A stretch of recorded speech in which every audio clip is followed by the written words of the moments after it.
नहीं, वहाँ जो मस्जिद था वहाँ कोई औचित्य नहीं था। रनवे के अंदर जानबूझकर उसको करने दिया जाता था। उन्होंने नमाज भी बंद कर दिया है। मुझे लगता है कि वो जगह खाली कर देंगे वो लोग कि रनवे का काम एक्सटेंशन हो और सुचारू रूप से चले।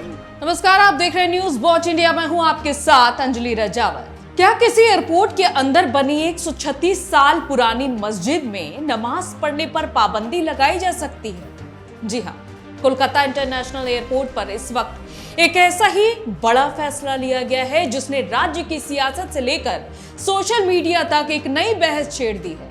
एयरपोर्ट परिसर के अंदर मौजूद इस ऐतिहासिक मस्जिद में अब बाहरी लोगों के नमाज पढ़ने के लिए मिलने वाले एंट्री पास पर पूरी तरह से रोक लगा दी गई है। हैरान करने वाली बात तो यह है कि पश्चिम बंगाल के मुख्यमंत्री शुवेंदु अधिकारी ने इस फैसले का खुलकर समर्थन किया है और इसके पीछे एक ऐसी ही वजह बताई है जिसे कोई टाल नहीं सकता। आखिर क्या है ये पूरा विवाद और क्यों इसे देश की सुरक्षा से जोड़कर देखा जा रहा है? चलिए आज के इस वीडियो में सीधे पॉइंट पर बात करते हैं।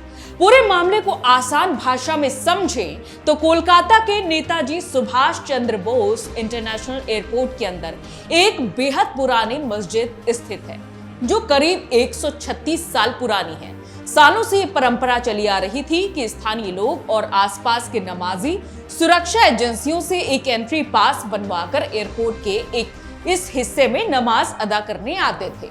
लेकिन हाल ही में सुरक्षा एजेंसियों और एयरपोर्ट अथॉरिटी ने एक बड़ा रिव्यू किया और सुरक्षा के लिहाज से एक सख्त कदम उठाते हुए इन एंट्री पासेस को हमेशा के लिए बंद कर दिया। यानी अब कोई भी बाहरी व्यक्ति नमाज के नाम पर सीधे एयरपोर्ट के संवेदनशील इलाके में दाखिल नहीं हो सकेगा।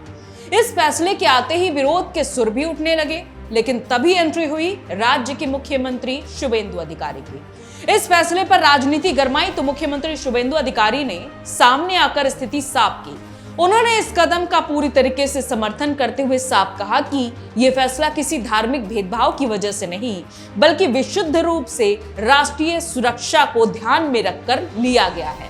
अब हम समझते हैं और जानते हैं कि एयरपोर्ट्स दुनिया के सबसे संवेदनशील और हाई सिक्योरिटी जोन होते हैं। सुरक्षा एजेंसियों की ऑडिट रिपोर्ट ये कहती है कि किसी भी संवेदनशील कमर्शियल या फिर वीवीआईपी स्पेस में बिना गहरी जांच के या लगातार बाहरी लोगों का आना जाना एक बड़े खतरे की वजह बन सकता है। मुख्यमंत्री ने यह स्पष्ट किया कि जब बात देश की सुरक्षा की आती है तो नियम और प्रोटोकॉल सबके लिए समान होने चाहिए। सुरक्षा के साथ किसी भी कीमत पर कोई समझौता नहीं किया जा सकता। अब यहाँ एक पहलू आस्था का भी है। ये मस्जिद तब से यहाँ है जब ब्रिटिश काल में इस इलाके का विकास होना शुरू हुआ था, यानी ये खुद एयरपोर्ट की स्थापना से भी पुराना है और इसी वजह से स्थानीय लोगों की भावनाएं इससे गहराई से जुड़ी हैं। प्रशासन ने साफ कहा कि जो हवाई यात्री पहले से ही सिक्योरिटी चेक क्लियर करके अंदर आ चुके हैं या जो वहां का वर्किंग स्टाफ है, उनके लिए नमाज पढ़ने पर कोई भी पाबंदी नहीं है। पाबंदी सिर्फ बाहरी भीड़ के बिना रोक टोक अंदर आने पर लगाई गई है, जिसे नेशनल सिक्योरिटी के लिए जरूरी माना गया।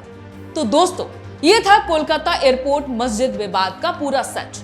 एक तरफ स्थानीय लोगों की आस्था और सालों पुरानी परंपरा है, तो दूसरी तरफ देश की सुरक्षा और एयरपोर्ट के कड़े नियम।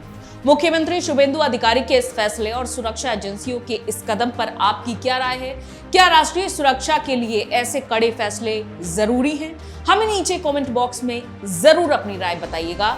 और अगर आपको ये जानकारी सही और निष्पक्ष लगी हो तो वीडियो को लाइक करें, दोस्तों के साथ शेयर करें और ऐसी ही और खबरों के विश्लेषण के लिए हमारे चैनल को सब्सक्राइब करना बिल्कुल भी मत भूलिए। मिलते हैं अगली वीडियो में।